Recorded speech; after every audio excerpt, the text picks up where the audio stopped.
All right, my name is Jason Stout. I'm with the Aerospace Corporation. I'm going to be presenting some slides. Oh, that looks like we have the old version of the slides here, so this will be fun. These slides were originally put together by Nahum Melamed, who's a coworker of mine. So today we're going to talk a little bit about, I'll give you a little bit of background on we've developed a tool dealing with planetary defense, and we've created a class within our company around this tool.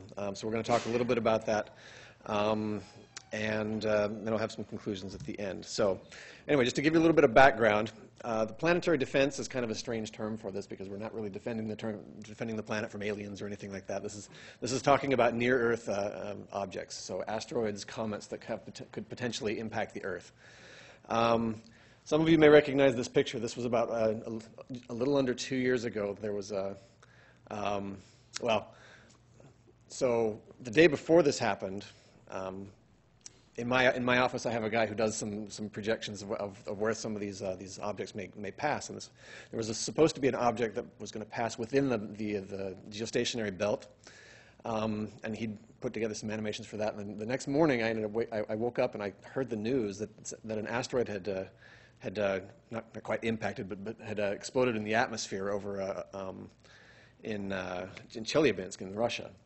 And it was just a coincidence. It turns out there were two asteroids on completely different trajectories that passed by the Earth, and one of them came and went into our atmosphere, and the other one didn't.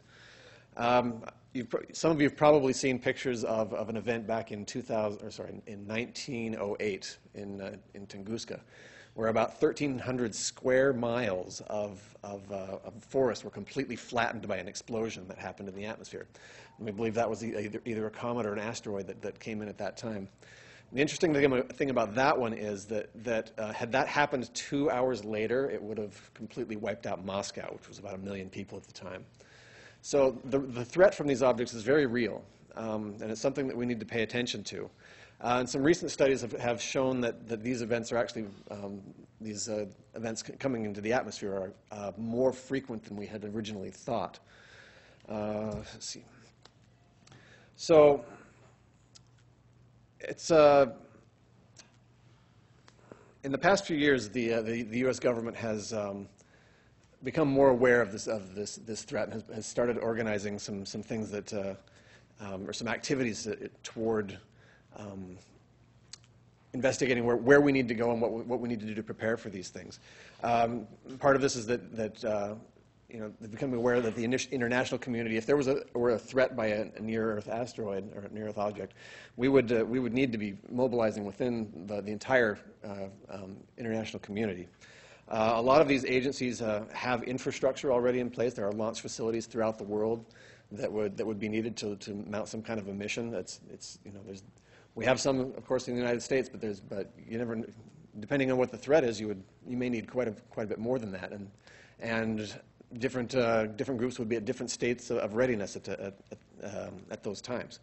The Aerospace Corporation has been helping in this effort by putting together some tools and building a class to help train some of our engineers and other people in some of the issues related to the near-Earth defense. So like I said, the government has recognized in the past few years that there needs to be something done. So in 2008, the Air Force organized some type of a get-together where they did some formal planning, and then later in the year they did an exercise where they walked through a disaster scenario.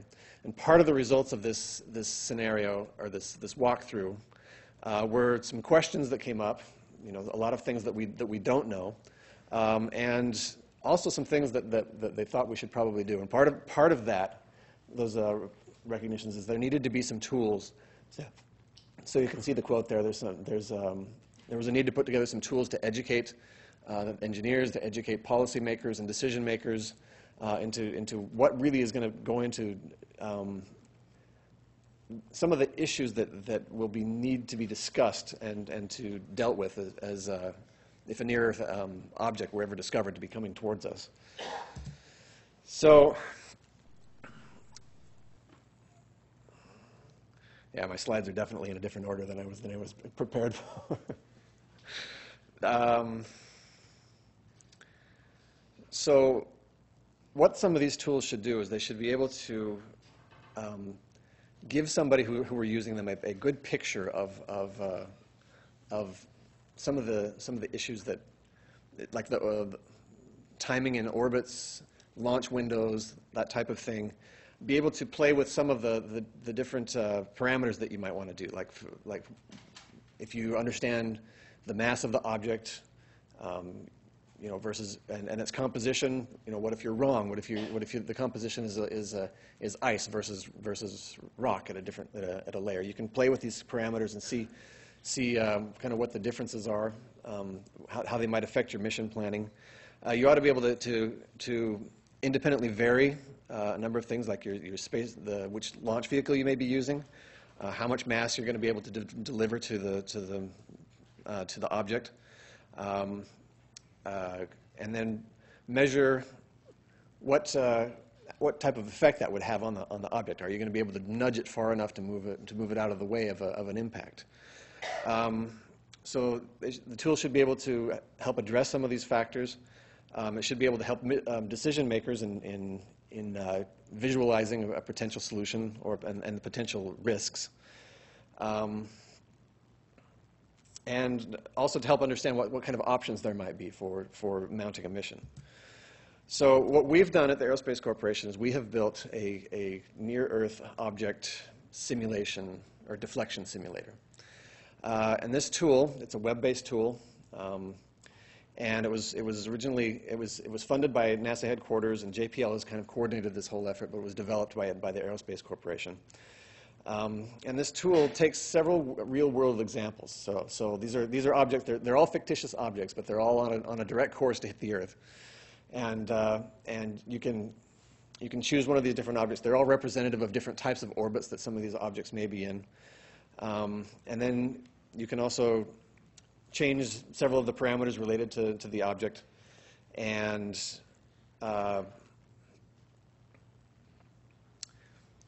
be able to see what kind of effect your different actions may have on the object itself. Now, you may have been asking at this point, what does this have to do with flight software? This is really not a flight software talk, and the software was not written for flight software, and you're correct. But I want to point out here that if a near-Earth object came to be known to be on a course toward the Earth, flight software would be a really big issue in this, because you may get lucky and you have 30, 40, 50 years to prepare for an event, but at the same time you might not. You may have 3 years, you may have 5 years, and you have a timeline that you have to keep. You've got to have enough time before you hit the object, between when the object is deflected and when it would hit the Earth, for it to have moved a little bit. You nudge it a little bit and you just hope that it moves far enough over time that it's not going to hit the Earth. Well, you've got to give it time to do that. Well, then you've got to have time for your launch vehicle to get to the object. Depending on the orbits of the object, that could be a very long time as well. You've got to plan a mission. You've got to mount the mission. You've got to design your software for it. So all of this comes into play. And what I want kind of to reach out to the flight software community is to say, what can we do if we were forced into a situation like this where we didn't have a mission sitting on the launch pad all ready to go? What do we need to do in order to prepare for that? I've heard a lot of talk today about this, about common architectures, I think that would cut a lot of the time out of the development process. But there are other things as well. I mean, would it be an option to, say, take a mission that was near development, that would have all of the guidance software already in place, and just basically add some ballast to it? Something really big, put it on a different launch vehicle, a heavy launch vehicle, and send it up there. And is that going to be a good enough solution if we're really short in time? But options like these are things that I think need to be thought about before the time. It would be good to have these kinds of things in our contingency planning. So there are conferences that are planetary defense conferences and exercises that are going on. There's been last year and this year there are like both a conference and an exercise going on that I think would be useful for those in a position to do planning for flight software to be aware of some of these issues and maybe even attend some of these conferences. I don't have any specific dates about those, but I think you could find them pretty easily online if you went and looked for them. And there are specific issues that could be relevant to an intercept mission. For example, if you're dealing with a deflection mission where you're going to just slam an object into a near-Earth object, you need to have very precise guidance at the end. And it has to be completely autonomous, because even if you hit hit it right in the middle, but you hit it on the surface where there's a big like the side of a mountain range, you're going to get a sideways deflection and not get as much impetus in the direction that you want. If you were to mount a mission where you're using a nuclear option,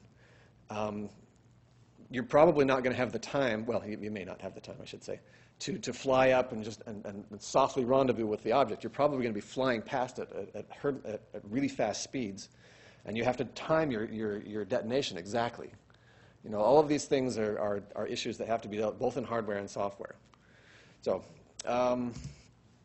so with that, this is kind of the process that we look at for our tool. So we start with, you know, this is the Earth's orbit right here, and this is the near Earth object orbit, and you have to launch an object or a mission that rendezvous with the near Earth object. And so from the velocity of the object and then the velocity of the near Earth object, sorry, the velocity of the launch vehicle, you get this resultant change in the velocity of the object. So for part of the process, you start with a near Earth object with as much as you can learn about it right here. The warning time, how much time you have before impact, what its mass might be, its makeup and composition, its orbital parameters, and then whatever uncertainty you're dealing with in knowing exactly where that orbit is. You put those values, whoops, let's see. You put those values into an orbit planner, basically, so you can get your rendezvous path. And that'll give you the launch energy that you need and the velocity that you're going to hit the object with. You can select how many vehicles you're going to launch in a campaign. You may not be able to get the mass that you need in a single launch. And then once you've got those, you can figure out with how much mass you're going to hit the object. You can also play with this factor right here, this beta right here. It's an interesting factor. It's kind of a theoretical factor. If you impact a near-Earth object with some kind of a projectile, you're going to get some blowback. A lot of the mass is going to go back in the opposite direction, and you can add that to your momentum exchange. So there are some experiments going on to figure out what that is, but you really just have to kind of fudge that. It's just a multiplier number that you put into the equation. So with that, with the mass and the velocity and this momentum exchange factor, you can determine the change in velocity of the object, and then from that you can figure out what kind of deflection is affected on the object. And then you factor in your uncertainty. Well, is that far enough away to be sure that we're not going to hit the Earth? If it's not, then maybe you want to change some of these factors and go through the process again. So the primary goal of this tool is to educate the public. There are a number of engineers at the Aerospace Corporation, for example, that are interested in this topic. I think this should be of interest to the flight software community as well, for the reasons that I was stating earlier.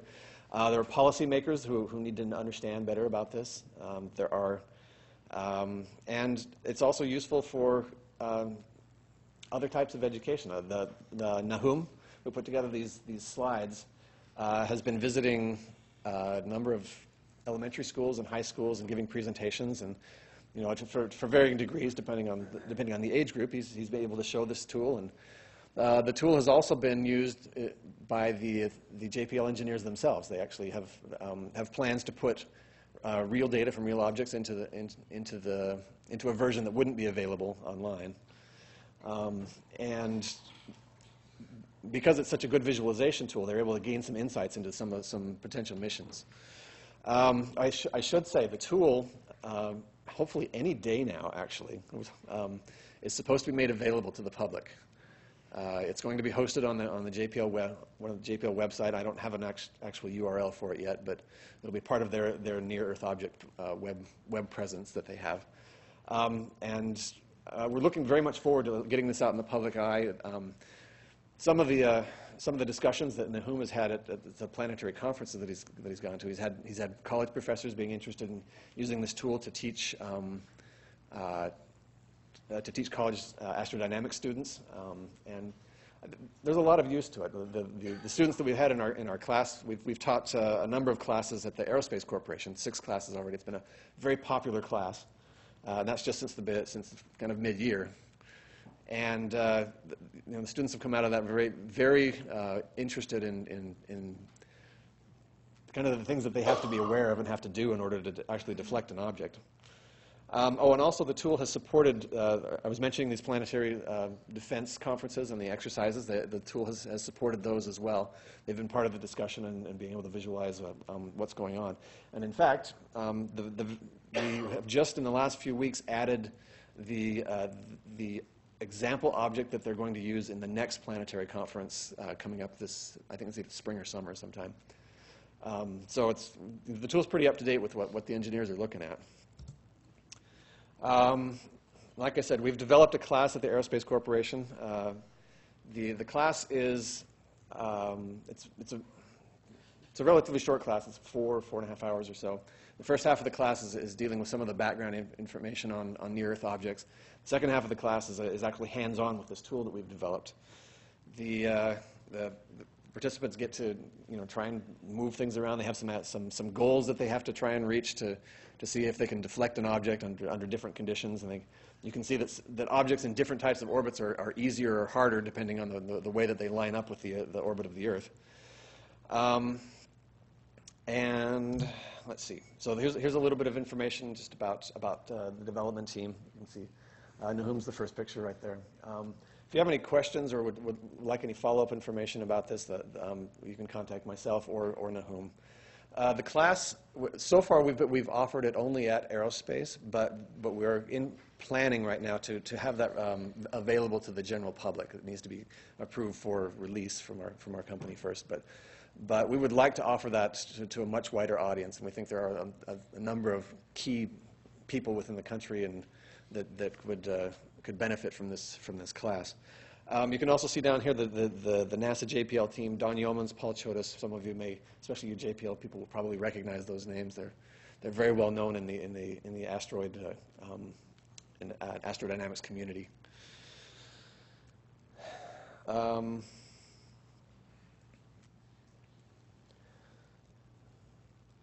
So I talked about most of that already. Another thing that the tool actually can be used for is high school and elementary teachers have to do certification every once in a while for continuing learning. This would actually, the course we're offering would actually count for something like that. So very, very useful for educating physics and mathematics teachers in a high school or particularly high school and middle school environment.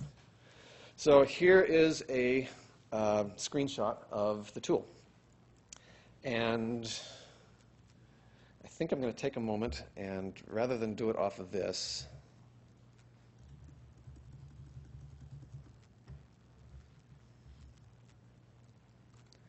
let's show you an actual live demo.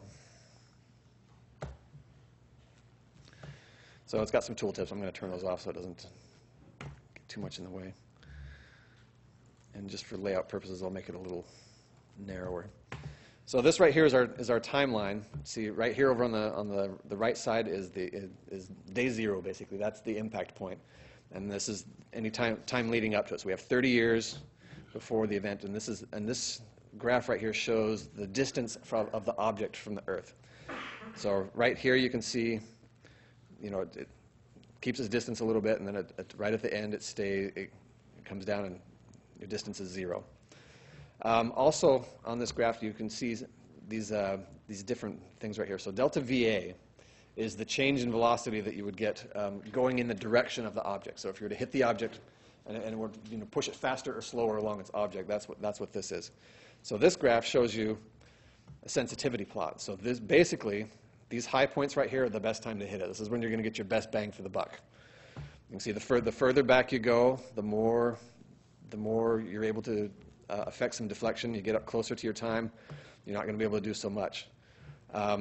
This graph looks pretty intuitive. It goes back pretty evenly over time. You get some actually pretty weird looking graphs from this, especially if there happens to be a flyby of the Earth sometime right before that, because then if there is a flyby, before that flyby, you can nudge the object just a little bit and you'll get a big change, because when it flies by the Earth, there's a big difference in the deflections that you get. They call that a keyhole. And you would see the graph, instead of having this nice increase over time, it decreases over time till that first flyby, and then it's nearly flat after that by comparison, because you get such a good, it scales up this portion of it. You get such a good effect from it. So anyway, this object that we're looking at as the default object, this is the one that they're going to use in the Planetary Defense Conference in a few months. You have some of these others. They're different types of orbits. The Earth-like orbits, for example, are very interesting.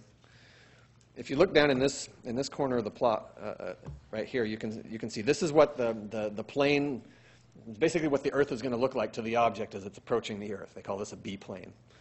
And you can see how this red circle is right here. That's a capture radius. So if your object is coming in and heading for the Earth this far out, so the Earth is in the middle here, but if it's heading for the Earth this far out, Earth's gravity is still going to bend it inward toward the Earth. If the object is in a very similar orbit to Earth, you can see how they line up right here. This capture radius is really big. It's very hard to deflect these objects, actually. Whereas if some of these others, where they fly out further, you can see that capture radius is much smaller. So the tool allows you you can play around with just changing the velocity at an impact point. So this line right here shows you the number of days before the deflection that we're going to hit the object. And you can see that if we get there a while before, you can actually move it quite a bit. You probably wouldn't get that much delta V out of it. You'd probably get more like a very small amount right here. But you can see that even that moves it a little bit. So you can play with the different parameters here, but if you go to this, you can actually do it through a launch campaign. So we restrict it to different velocities that you can achieve by actually launching a vehicle to it. So in this case, we've chosen Atlas V. You can see we have the Delta V, the Falcon X, and we actually have performance curves for NASA's SLS rocket, which we just put in the last few weeks. Which, by the way, is a significant difference over these other three heavies. The SLS can carry a lot more mass up to the object, well, it will be able to. So, you can select the number of launches that you want to send. You can check. This blue line is your launch day, basically. So this is, the yellow line is when it arrives at the object. The blue line is when you send it off. And you can see the equivalent plots down here in the orbit positions and deflection plot, which, by the way, you can actually drag these around as well. But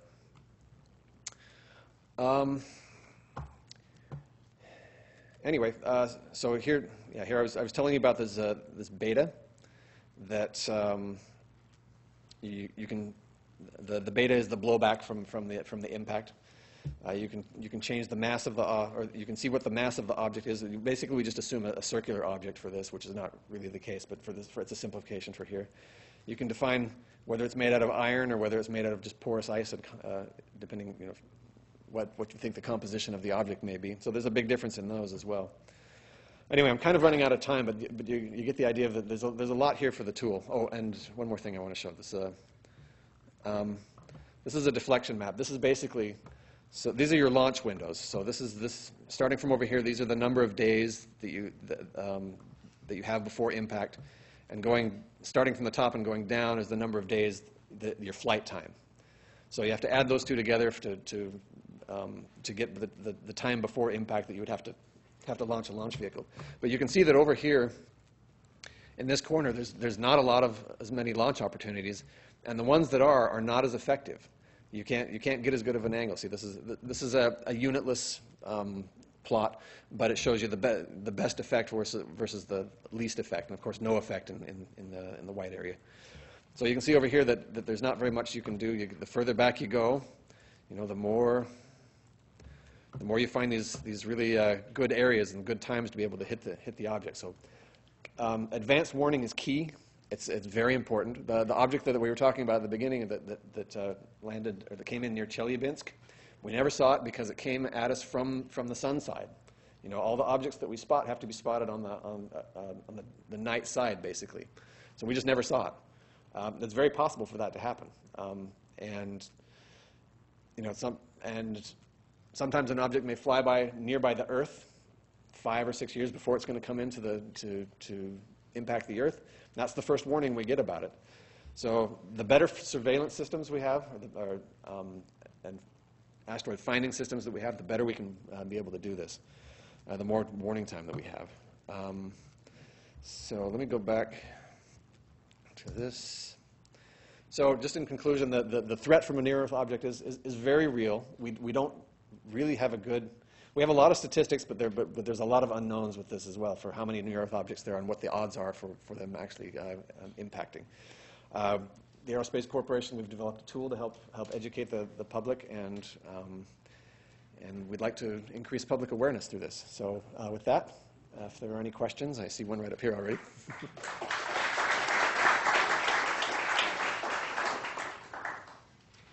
I'm required to take continuing education credits, and I know what I'm taking. There was the question. Have you thought about putting in the known orbital parameters of the actual Chelyabinsk object? Because that might provide another way for the public to get interested and brought into this, to say, what would we have had to do in order to cause this to miss? That's a very interesting question. I had never thought of that, but I may suggest that to the JPL people. Oh, just as a side note, so we've written most of the software for this. JPL has supplied the orbital data and so the ephemeris data for the objects, and I very much appreciate their efforts in that.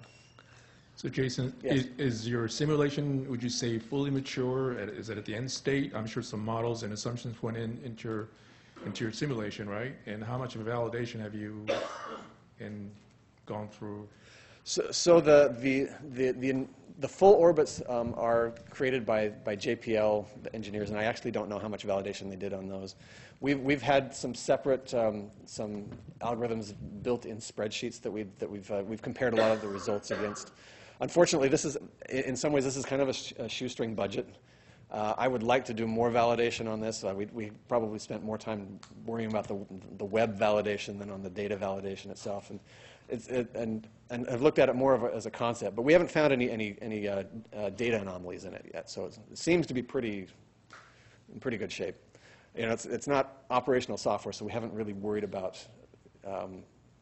really in-depth testing of the data itself. Any other questions? We actually no, we got to record it. We actually do have high school students here and high school teachers here. Oh, good. Thank you. So I apologize if this was brought up, but I didn't quite make it out. What in your simulation do you think would be the intent to cause a collision? Like, at what point would you intercept and with what? I'm not quite sure I understand the question. Are you talking about what would hit the object? Yeah, so would the intent still be to track where they're going to impact, or for doing a defense operation, would you try to intercept at a previous trajectory? So if I understand the question, so basically what you want to do is you want to just hit the object as hard as you can, but also understanding which direction you're going to be coming at it. If for example, if you come up underneath the object in its orbit and bump it, it's basically just going to oscillate in its orbit and end up in the same place at the same time, with the exception of a little bit of inclination. So you have to be aware of the angle you're going to approach your object from. Does that answer your question? Yeah, I was just kind of curious what you thought we'd be hitting it with. Oh, okay. So basically, you have to you have to have a spacecraft that's going to be able to guide you in, but it's really just ballast. And there is some understanding that has to go on of the composition of the object, because if you hit it and you just break it apart but don't really change its orbit very much, then you're actually in a worse problem than you were before. So maybe you need to have something that breaks into several pieces before it hits it. Maybe you need to hit it end on rather than on the side of it, or to not break it up more than you want. There's lots of open questions in this arena, and I'm afraid I'm not really an expert at it. This is more the JPL guys that would know that question. Okay, very good. Thank you. Was another one? Well done. Okay, our next speaker is going to be Meredith Beveridge Lecoq from SWERI.